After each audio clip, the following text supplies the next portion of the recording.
없지만 그 길을 따라줘. 하지만 이곳 절망에 장사하네. 주 내 맘의 문을 열 때 진실을 깨닫죠.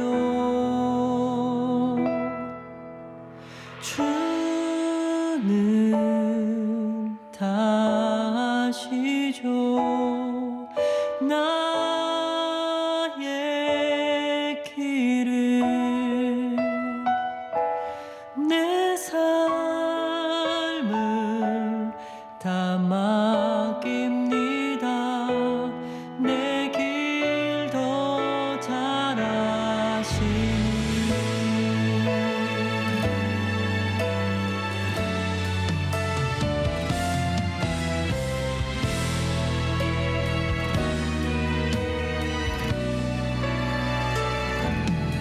나도 모르는 시험 문제처럼 주님의 뜻을 찾지만 다 알 수 없었죠. 시련의 세월이 내게 준 한 가지 다 이해하지 못해도 주 신뢰하는 몸.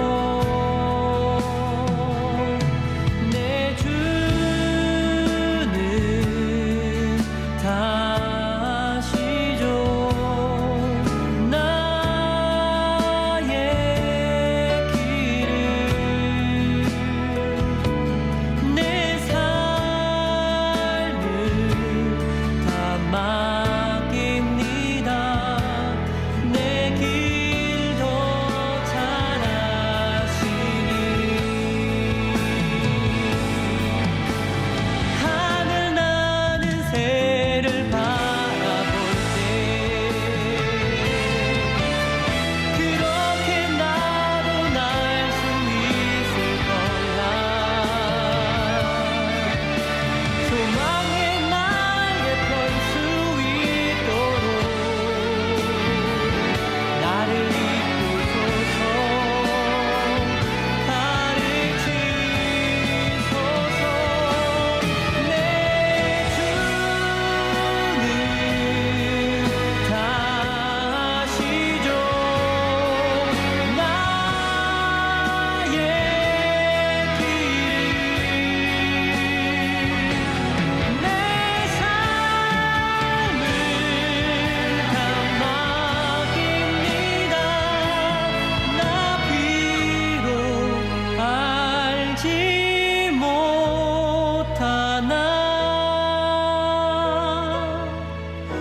주님 더 잘 아시니.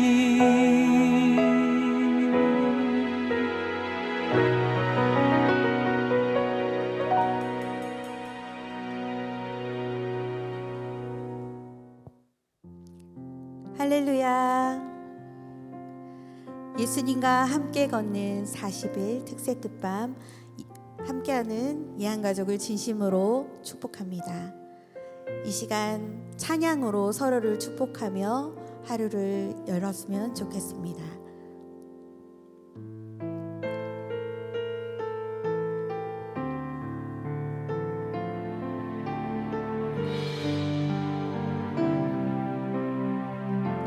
형제의 모습 속에 형제의 모습 속에 보이는 하나님 형상 아름다워라. 존귀한 주의 자녀 됐으니 사랑하며 섬기리. 자매의 모습 속에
우리 안에 깨어진 모든 관계가 오늘 예배 가운데 회복되기를 간절히 소망합니다.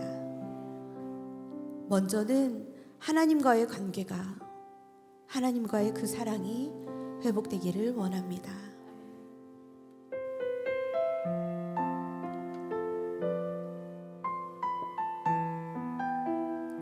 이 시간 두 눈을 감고 우리 마음에 손을 대고 찬양을 한번 들어보시겠습니다. 하나님이 날 참 사랑하시네. 하나님이 날 참 사랑하시네. 하나님이 날 참 사랑하시네. 하나님이 날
너희로서는 모든 사랑과 더불어 화목하라. 아멘. 사랑과 은혜가 충만하신 하나님, 사순절 기간을 이렇게 주님의 말씀과 함께 하게 하시니 감사합니다. 많은 어려움이 있는 시기이지만 그 모든 것보다 더 크신 하나님을 경험하게 하시며 우리를 가장 선한 길로 인도하시는 주님을 찬양합니다. 이번 사순절 기간 동안 예수님과 함께 걷는 40일이 되게 하여 주시고 우리의 삶의 이유가 되시며 목적이 되시는 주님과 함께 동행하는 귀한 시간이 되게 하옵소서. 그리하여 하나님의 은혜로 말미암아 이 기간이 민족과 교회와 가정을 품고 기도하는 시간이 되어서 이 나라 이 민족이 주님의 말씀 앞에서 온전히 회복되는 귀한 시간 되길 원합니다. 사랑의 하나님, 말씀과 함께하는 1000번째 운동을 통해 개인과 가정 그리고 목장 가운데 기도 제단이 튼튼하게 서 나아가게 하셔서 말씀으로 축복이 넘쳐나는 2021년이 되게 하여 주옵소서. 우리는 너무나 부족하고 연약하지만 성령님의 능력으로 능히 할 수 있음을 고백합니다. 우리의 연약하고 부족함을 가지고 기도 제단 앞에 엎드릴 수 있는 귀한 한 해가 되게 하여 주옵소서. 사랑의 하나님, 코로나19로 인해 많은 이들이 고통 가운데 있습니다. 하나님의 이루하심을 원합니다. 두려움과 고통 가운데 있는 모든 이들이 우리가 삶으로 선포하는 주님의 말씀을 통해 주님을 바라보게 하시고 하나님의 섭리를 귀하게 느끼게 하여 주옵소서. 악한 영들이 틈타지 않게 하여 주시고 이 절망과 고통의 시기가 하나님의 은혜로 말미암아 기쁨의 시기로 변환되게 하여 주옵소서. 주님, 우리 예양교회를 사랑하셔서 축복해 주시니 감사합니다.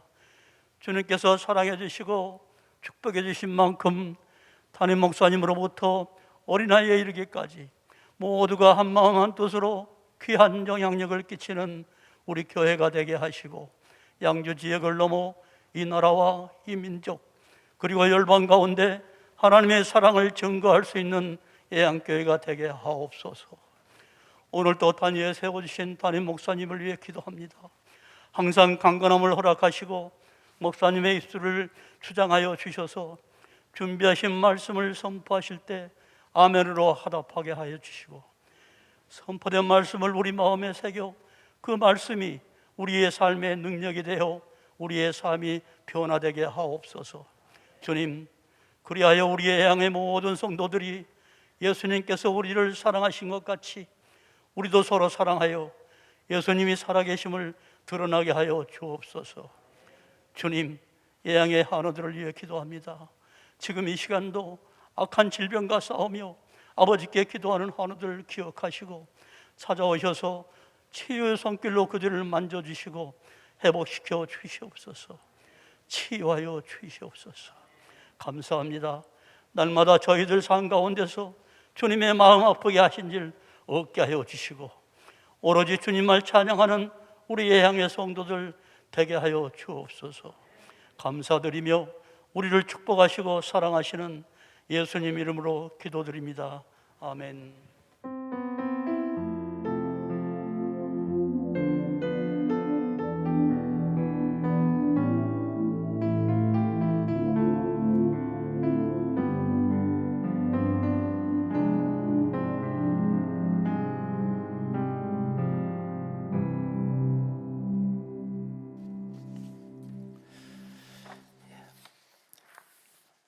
예수님과 함께 걷는 40일 20번째 날입니다. 오늘 우리들에게 주시는 하나님 말씀 로마서 12장 18절 말씀 우리 3번 또 반복해서 읽습니다. 할 수 있거든 너희로서는 모든 사람과 더불어 화목하라. 아멘. 할 수 있거든 너희로서는 모든 사람과 더불어 화목하라. 아멘. 할 수 있거든 너희로서는 모든 사람과 더불어 화목하라. 아멘. 오늘 1교구 목자들 특송해 주시겠습니다.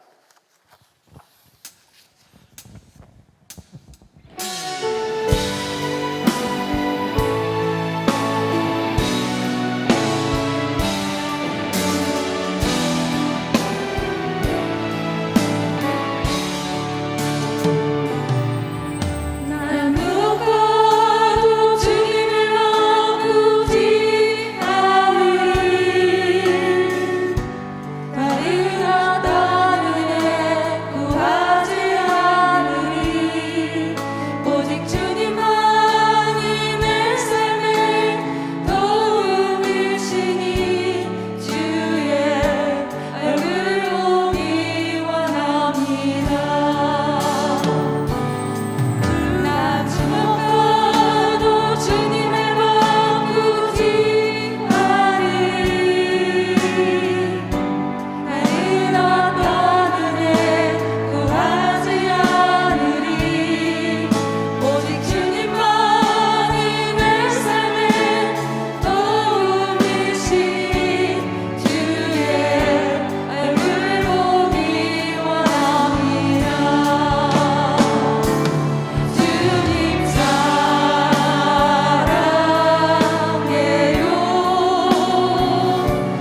목만과 정성 다해 하나님의 진실한 친구 되기 원합니다. 주님 사랑해요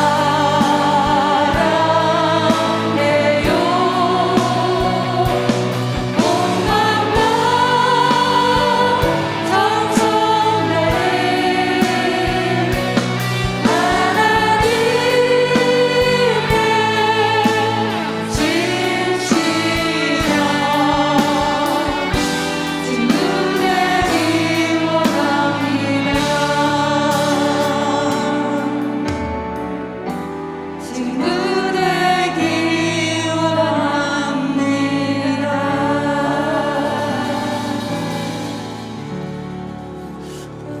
아멘.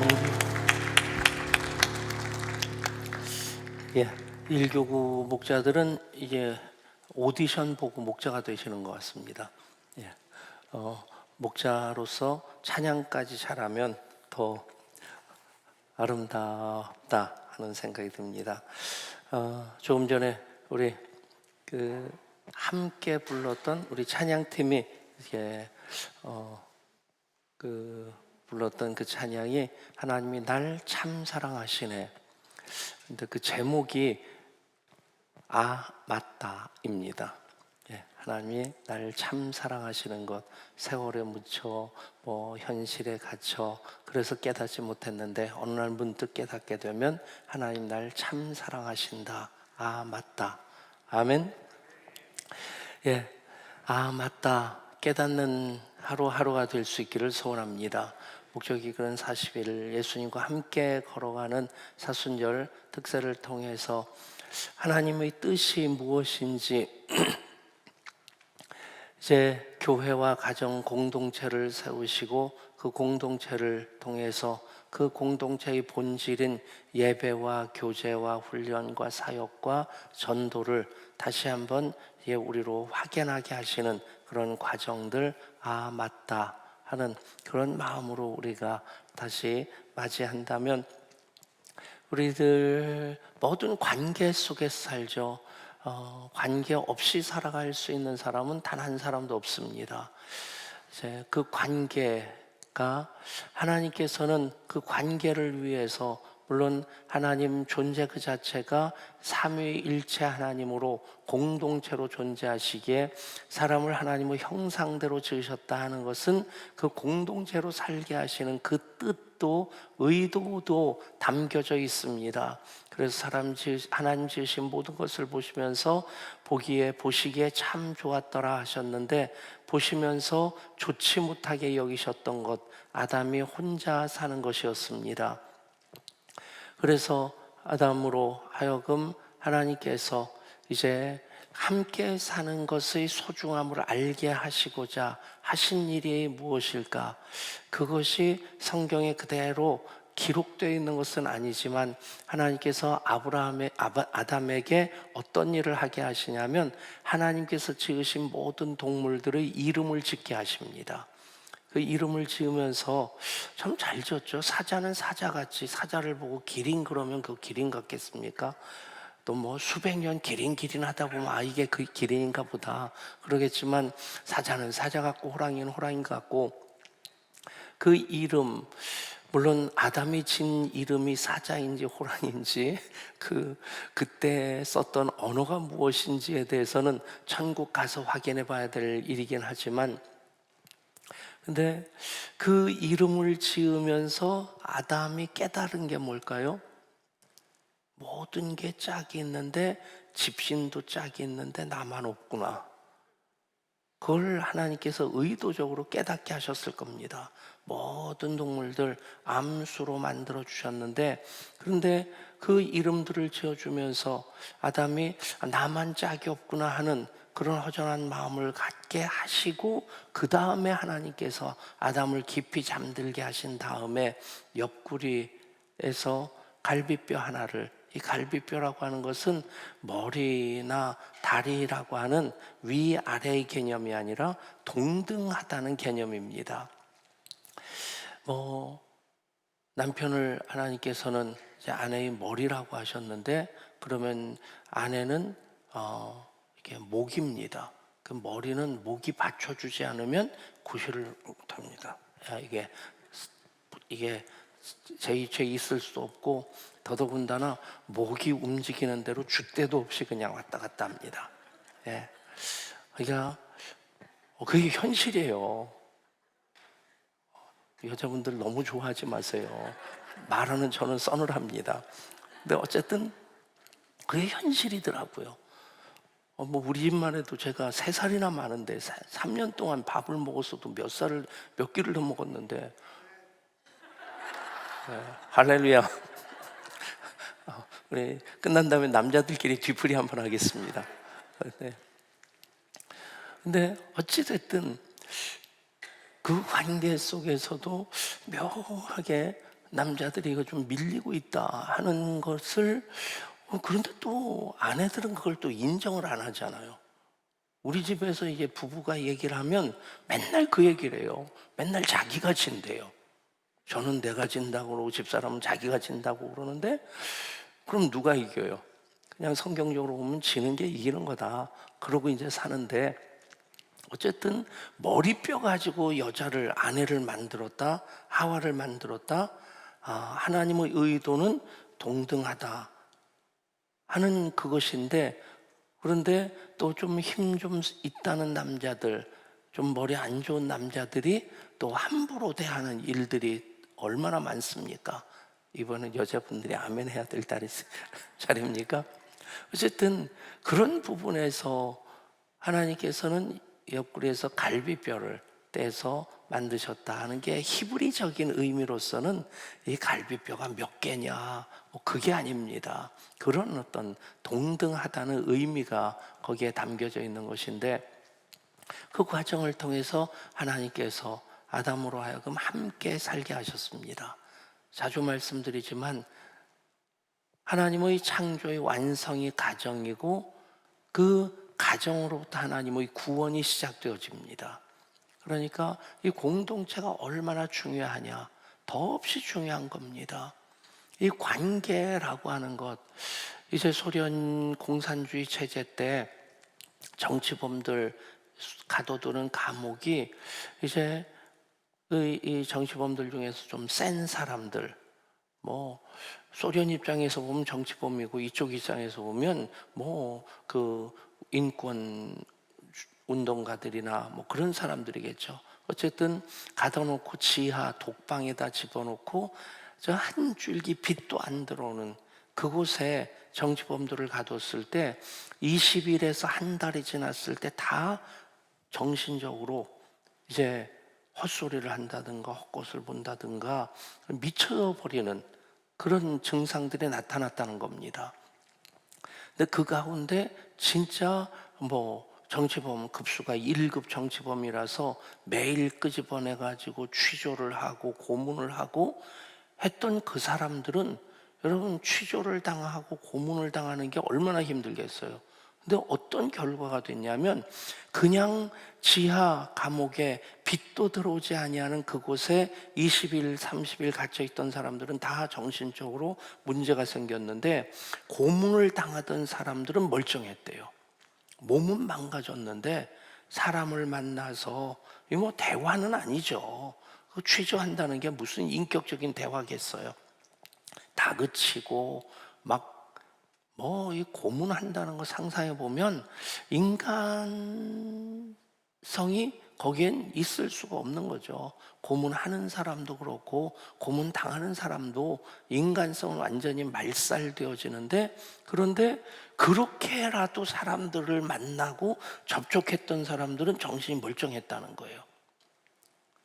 여러분, 공동체가 그렇게 소중한 겁니다. 그 공동체를 위해서 하나님께서 어떤 일을 하셨습니까? 로마서 5장 8절에서 우리가 아직 죄인 되었을 때 그리스도께서 우리를 위하여 죽으심으로 우리에 대한 자기의 사랑을 확증하셨느니라. 아멘. 바로 예수 그리스도의 십자가를 통해서 우리에 대한 자기의 사랑을 확증하심으로 교회라는 공동체를, 우리를 하나님 가족으로 만드시는 그 일을 하신 것입니다. 그러니까 하나님께서 얼마나 공동체를 중요하게 여기시는지. 그런데 이 세상의 현실은 조금 전에 찬양 가사 그대로 세월에 묻혀 현실에 갇혀 그러면서 잊어버리는 것들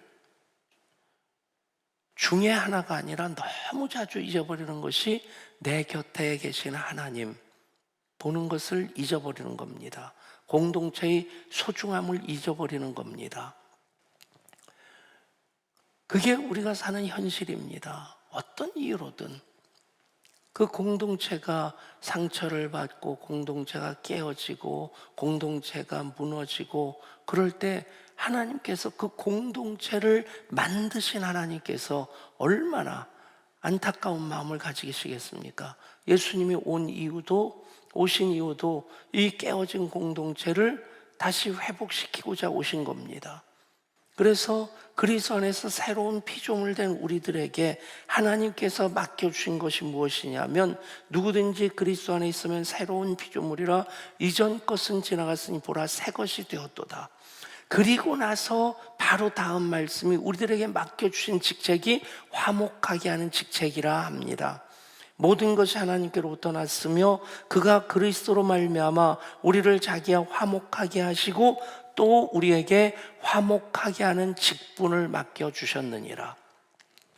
여러분, 그리스도 안에서 새로운 피조물 된, 구원받아서 하나님의 자녀의 신분을 갖게 되고, 그래서 하나님과의 관계가 회복되었을 때 하나님께서는 그런 사람들로 하나님께서 행하시고자 계획하신 일을 맡겨주십니다. 그 일이 바로 우리로 화목하게 하는 직분을 감당하게 하시는 것입니다. 여러분, 깨어진 관계, 소중하지 않은 것 하나도 없습니다. 부부의 관계가 깨어졌다면, 부모와 자녀의 관계가 깨어졌다면 그냥 그런 거지 하고 내팽개칠 수 있는 것이겠습니까? 하나님께서 그 깨어진 관계를 회복시키시기 위해서 예수님 이 땅에 온전히 순종하심으로 오셨고, 십자가에서 마지막 남은 한 방울 물과 피를 다 쏟으시기까지 그렇게 온전히 십자가를 통해서 화목하게 하는 그 일을 이루셨습니다. 그리고 그리스도 안에 새로운 피조물 된 이들에게 그 화목하게 하는 직분을 감당하게 하셨습니다. 여러분, 그렇기 때문에 우리는 하나님의 마음으로 이 모든 관계를 소중히 여겨야 됩니다. 깨어진 관계, 그것들 그냥 내팽겨친 상태로 놔둘 수가 없습니다. 깨어진 관계, 작은 부분이라 할지라도 그것을 방치해 두는 사이에 많은 부분에서 그것이 부정적인 파급 효과를 끼쳐서 계속해서 깨어진 것들이 보여지게 될 것입니다. 깨진 유리창의 법칙이라는 말을 합니다. 이제 한 집에 그 건물의 유리창 한 장이 깨진 것, 그것을 그냥 방치해 두면 그 유리창 하나 깨진 것 때문에 집 전체가 나중에는 폐가가 된다는 거죠. 유리창 하나 깨진 것 그냥 내버려 두다 보면 다른 데 망가진 거 그것도 그냥 못 보고 지나치는 거고, 그러다 보면 집안 구석이 엉망진창이 된다. 깨진 유리창의 법칙, 한 장의 유리창이 깨졌을 뿐인데 그것으로 인해서 집안 전체가 망가질 수 있고 건물 전체가 망가질 수 있다. 모든 공동체에 적용되어지는 원리로서 우리가 생각해야 될 부분이라 봅니다. 목장 공동체에서 작은 유리창 하나 깨졌다면 그냥 사는 게 다 그런 거지 뭐, 세월에 묻혀 현실에 갇혀. 그런데 어느 날 맞다라고 깨닫게 하시는 그 순간 우리는 그것을 치유하는 노력을 해야만 합니다. 해결하기 위한 노력을 해야 됩니다. 부부 사이도 마찬가지입니다.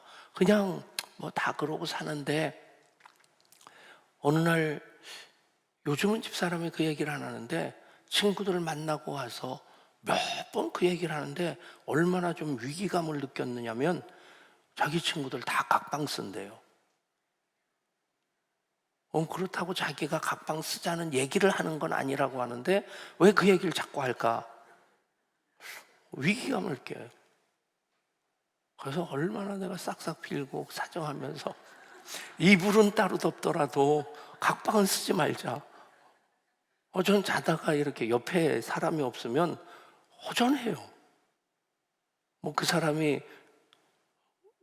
정은실이어야 되는 거고 어쨌든. 근데 그냥 남들 다 그러니까, 현실 속에서 세월이 흘러가는 가운데 다 그렇게 사니까 그런 것이다 라고 하는 사이에 그게 한 장의 깨진 유리창이 되면 그 다음에는 이게 깨지고 저게 깨져도 그런가 보다.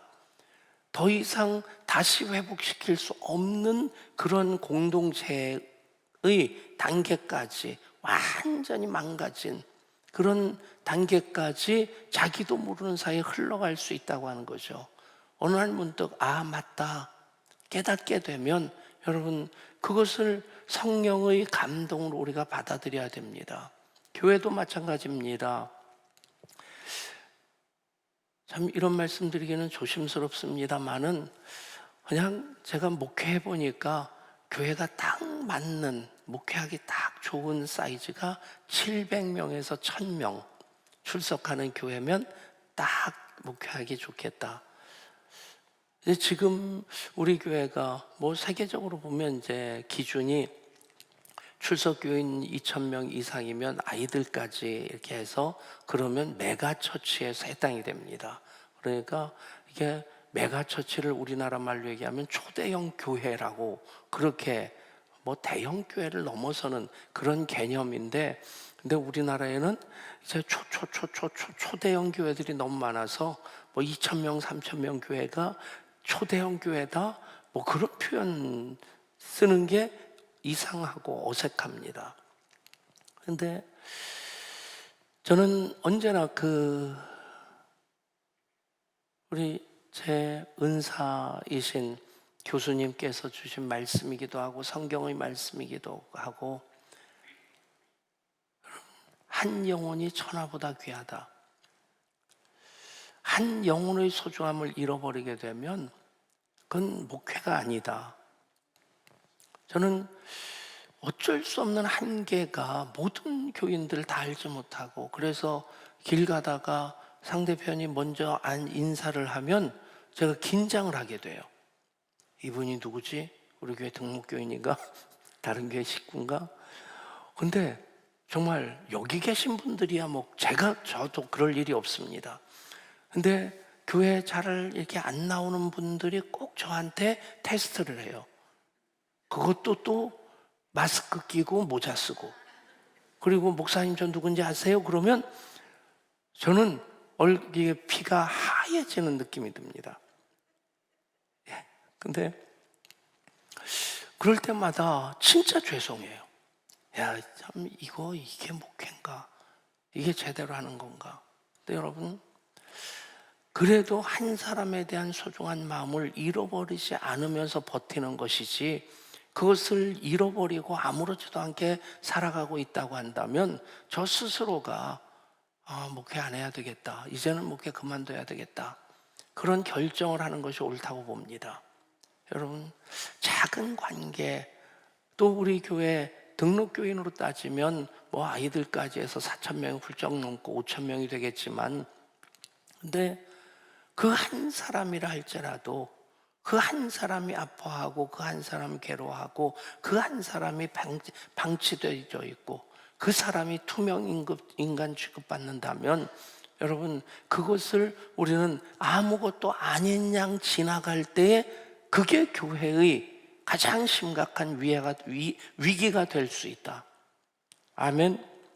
여러분, 공동체는 하나님께 우리들에게 그렇게 소중한데, 깨어진 공동체의 모습을 우리가 아무렇지도 않게 보면서 그것에 대해서 느낌 없다면, 오늘 이 시간을 통해서 맞다, 한번 따라 할까요? 맞다. 여러분, 공동체의 그 깨어진 모습 보면서 이거 하나님 많이 아파하시겠구나, 그러면 내 마음도 아파져야 됩니다.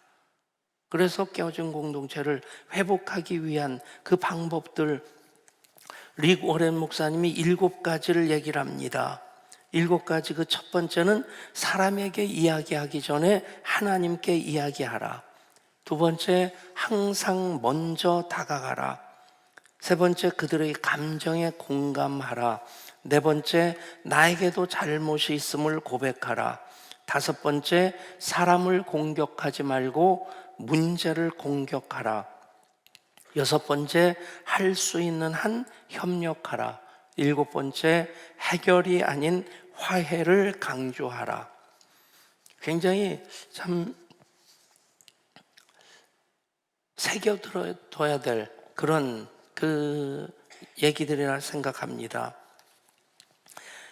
사람에게 이야기하기 전에 하나님께 먼저 이야기하라. 여러분, 관계가 깨어졌을 때 그 사람만 아픈 게 아닙니다. 그것을 인식하는 순간, 아니 인식하고 있는 나도 아픕니다. 그렇지 않습니까? 그래서 그것을 해결하려고 하는 그 출발점이 무엇이냐? 하나님께 먼저 이야기하라. 기도부터 해야 됩니다.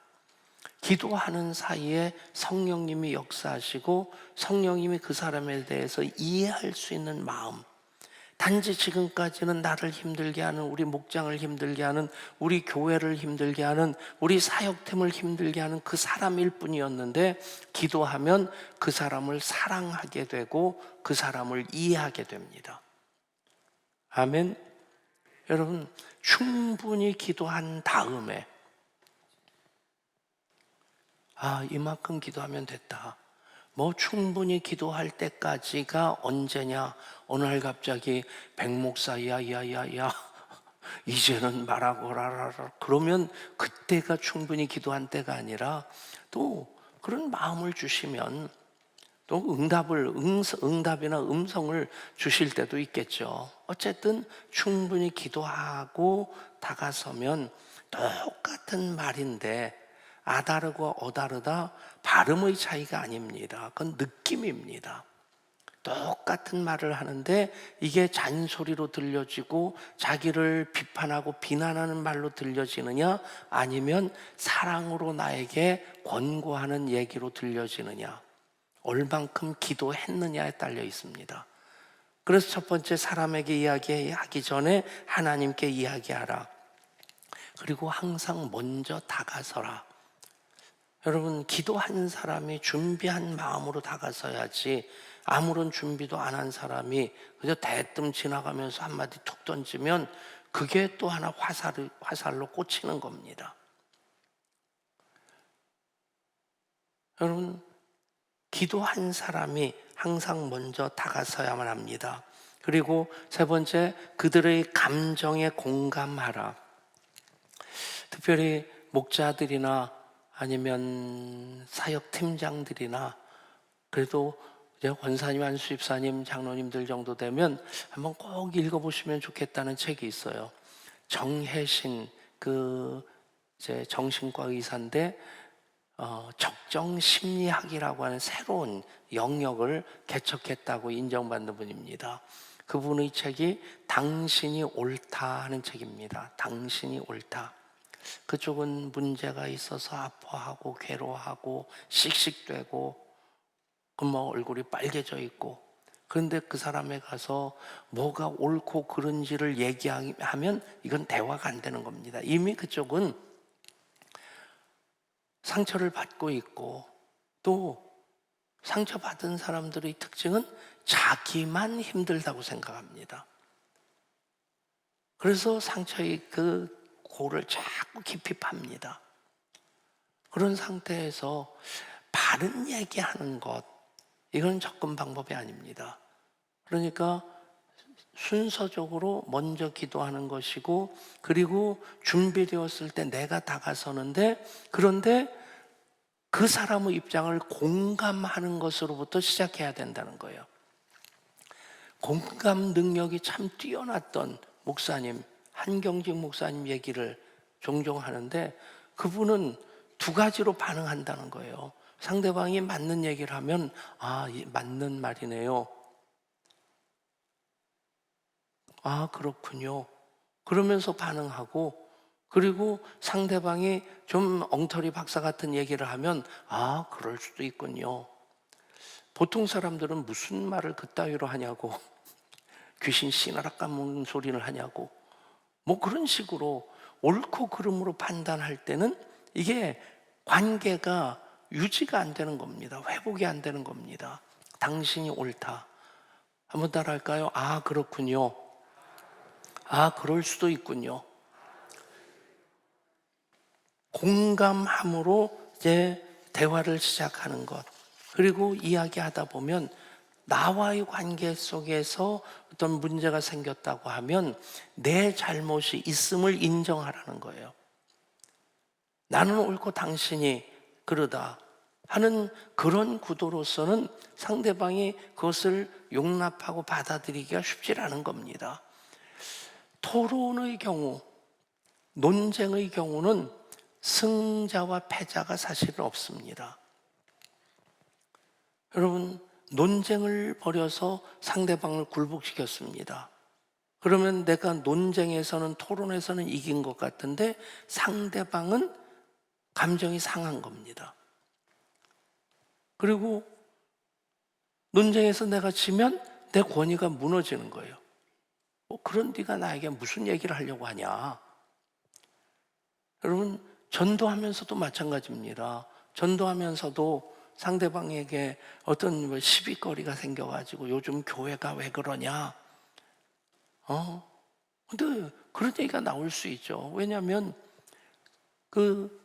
정세균 총리는 교회를 통한 코로나19 전염이 8%라고 얘기를 했고, 한 통계 자료를 보면 11%로 되어 있어요. 근데 세상은 언론에서 계속 교회를 쪼아대가지고 교회가 48% 코로나19의 전파의 책임이 있다고 생각을 합니다.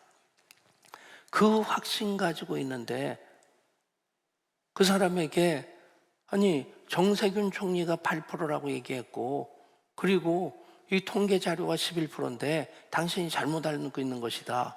그러면 그 사람이 그렇군요. 그럴까요? 이미 기분 나빠 있는데 그때는 교회가 잘못했습니다. 라고 하는 그런 공감하는 것에서 또 내가 잘못했다는 것을 인정할 때 그 사람이 마음을 열 수 있습니다. 그리고 또 사람을 공격하지 말고 문제를 공격하라. 7번에서 해결이 아닌 화해를 강조하라. 여러분, 죄가 문제지 사람의 문제는 아닙니다. 물론 이것을 계속 알고도 악의적인 마음으로 그 나쁜 일을 반복해서 하는 사람들이 있는데, 그러나 언제나 우리가 이 깨어진 관계를 회복하기 위해서는 사람을 공격하지 말고 문제를 공격해야 됩니다. 이것이 똑같이 해결이 아닌 화해를 강조하라. 문제를 해결하려고 그것으로서 계속해서 접근하다 보면 이게 옳고 그름의 문제로 계속 이 문제를 따지게 됩니다. 그런데 공감하고 나도 잘못했다는 것을 인정하고 그냥 덥석 끌어 안으면 이 감정적으로 그렇게 이 불편한 것이 해소되어질 때 화해가 이루어집니다. 화해가 이루어지면 문제는 그 다음에 저절로 해결이 되어집니다. 여러분, 이 모든 문제 속에서 하나님께서 우리들에게 얼마나 이것이 소중한 것인지 주님께서 가르쳐준 기도를 통해 우리가 우리에게 잘못한 사람을 용서하여 준 것 같이 우리를 용서하여 주시고, 아멘. 여러분, 대부분 사람들에게 익숙한 구조는 나를 용서해 주시면 내가 용서해 주겠습니다. 나에게 돈을 주시면 내가 11조를 하겠습니다. 이 기도 응답해 주시면 내가 교회 사역하겠습니다. 뭐 이 일 하나 잘 되면 내가 교회 나가겠습니다. 성경적인 구조는 무엇입니까? 우리가 우리에게 잘못한 사람을 용서하여 준 것 같이 우리를 용서하여 주옵시고, 아멘. 여러분, 화목하게 하는 직분을 그리스도 안에서 새로운 피조물 된 우리들에게 맡겨주셨습니다. 그 일이 하나님께서 참 소중하게 여기시는 일입니다. 홀트 아동복지회가 처음 이 홀트라고 하는 사람에 의해서 만들어집니다. 전쟁 고아들, 이제 그들을 품어 안고 모두를 다 해결해 줄 수 없는 그런 시스템도 사람이라든지 공간이라든지 뭐 이게 없을 때 홀트가 그렇게 시작을 했다고 그래요. 전쟁 고아들 모아놓고 그냥 조금만 돌보아주면 괜찮을 것 같은 아이들, 이제 몸이 건강하고 그런 아이들은 이제 따로 이렇게 방을 정해주고 먹을 것도 주고, 근데 상처를 받아서 곧 죽을 것 같은 아이들, 돌보지 않으면 안 되겠는 그런 아이들 몇 명은 자기가 같이 먹고 자면서 언제 죽을지 모르니까 또 내가 최선을 다해서 돌봐줘야겠다 해서 그 아이들을 가까이 두고 같은 방에서 먹고 자면서 그러면서 돌보아 주었다는 거예요. 얼마의 시간이 지난 다음에 괜찮은 아이들은 병이 들고 죽을 것 같았던 이 아이들은 살아나더랍니다. 여러분, 관계는 사랑입니다. 관계는 관심입니다. 하나님께서 그 관계에 대해서 그만큼 관심을 갖고 계시고 그렇게 사랑으로 품어 안으십니다. 소홀히 여겨도 되는 관계는 하나도 없습니다. 목장 안에서이든 가정 안에서이든 교회 안에서의 관계든 또 동역하는 교사들끼리 또 사역팀끼리의 그런 관계든 모든 것이 정말 하나님께 소중한 관계이고 그 관계에 우리가 소중히 여기고 끌어안으면서 내가 먼저 다가설 때 그 관계를 통해 우리는 하나님 함께 계심을 발견하게 되고 그 속에서 하나님 미소 지으심을 보게 될 줄 믿습니다. 우리 찬양합니다.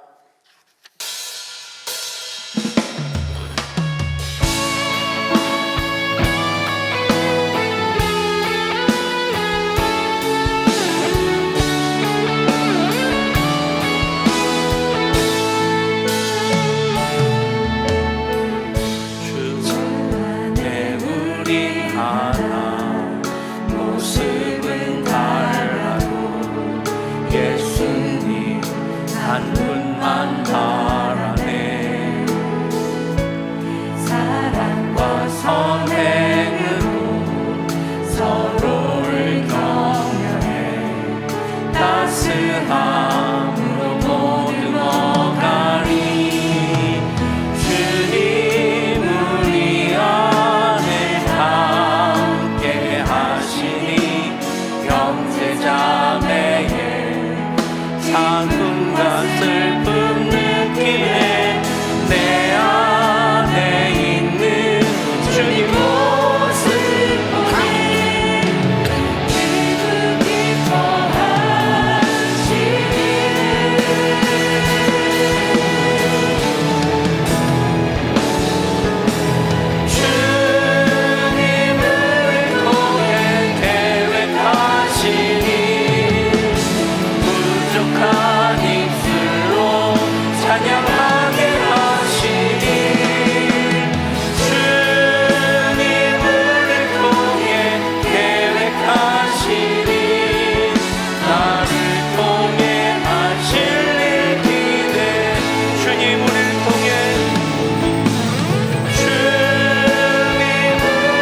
기대하시는 것 우리도 기대하면 됩니다. 하나님 하라 하시는 일, 그러면 우리가 할 수 있게 됩니다. 일이 먼저가 아닙니다. 사역이 먼저가 아닙니다. 관계가 먼저입니다. 그 관계가 회복되기를 하나님 원하시기에, 그래서 재물을 가지고 제단 앞에 와서 재물을 드리려다가 형제 화해할 일이 생각나거든 가서 형제 화해하고 와서 재물을 드리라 말씀하십니다. 예배보다 관계의 회복이 우선이라는 말씀입니다. 관계가 회복돼야지 하나님 받으시기에 합당한 예배를 드릴 수 있다는 얘기입니다. 오늘 누군가를 하나님께서 떠올리게 하셨다면 그 사람에게 전화를 하십시오. 그리고 만나십시오. 그리고 한번 오늘 7가지 원리를 적용해 보십시오. 그래서 하나님 일하시는 것 보게 된다면, 아, 맞다, 하나님이 하시는 일이라고 하는 것, 하나님 우리와 함께 계시는 것 깨닫게 될 줄 믿습니다. 그것으로 결단하며 기도하십시다. 한 사람 하나님께서 생각나게 하시거든 그분을 품고 위에서 기도하는 일부터 시작하십시오. 7가지 실천 그 항목 중에서 1번이 바로 하나님께 먼저 이야기하는 것입니다.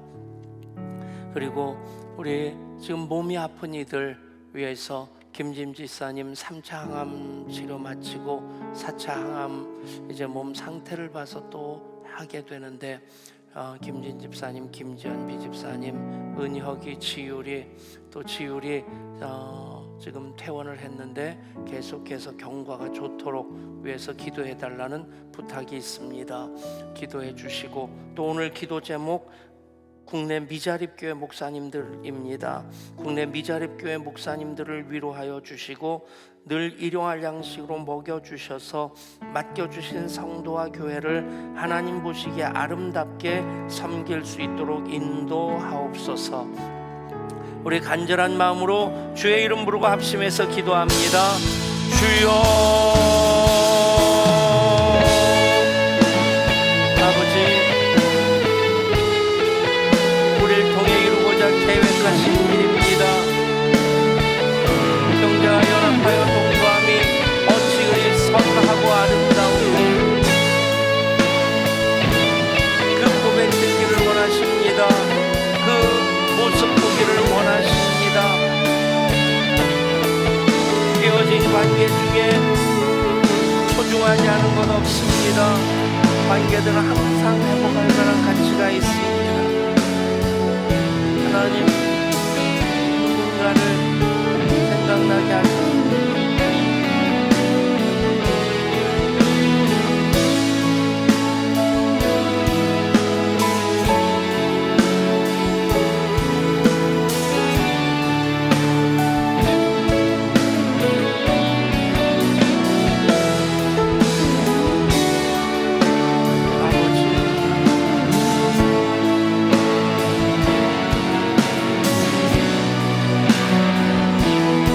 예배보다 관계가 우선입니다.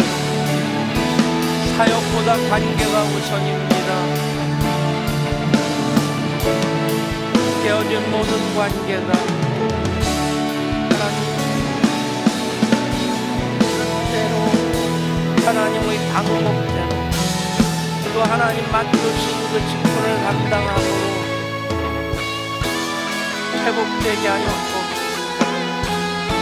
그것이 그리스도 안에 새로운 피조물 된 이들에게 하나님 맡겨주신 화목하게 하는 직책입니다. 아버지, 김진 집사님, 김진 집사님, 은혁이 친구 능히 여겨주시고 아버지 회복시켜주시고, 너무 아파합니다. 너무 힘들어요. 너무 괴롭습니다.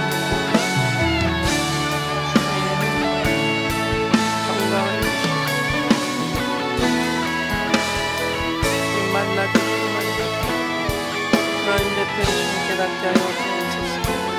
귀한 예물 드린 손길들이 있습니다.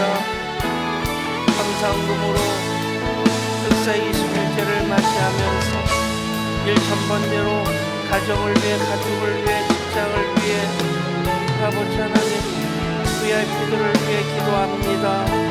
모든